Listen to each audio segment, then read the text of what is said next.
Ada berapa ya, Kak?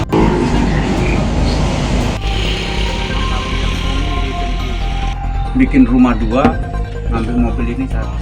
Rumah itu 1, rumah 2 pintu. Ini Pak.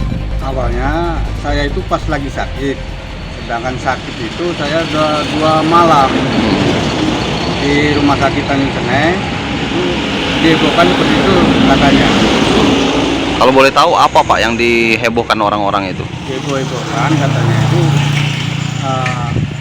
Mbak Susa itu ada sempak, tapi kan nggak ada gambarnya, nggak ada gambar, nggak ada apa, cuma itu tulisan baik. Bapak pertama kali dapat info dari siapa Pak? Saya itu sedangkan info itu kita pas pulang ke Jawa berobat, itu pas kita sembuh baru dikasih tahu.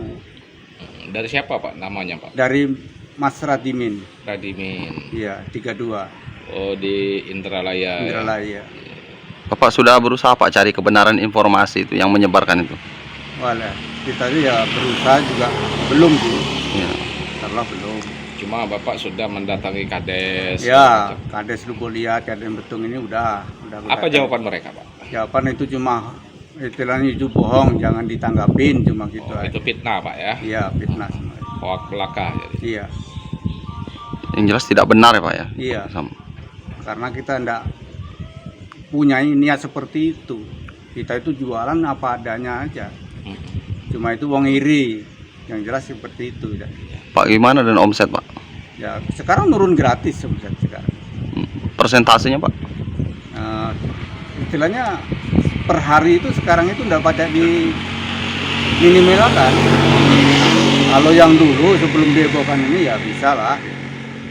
Lebih kurang berapa? Hah? Sebelum dihebohkan orang itu? Sebelum dihebohkan itu 1 hari 10 kilo bisa habis. Habis ya. Sekarang untuk Sekarang modal? itu 5 kilo 2 hari. Kadang nggak habis 2 hari.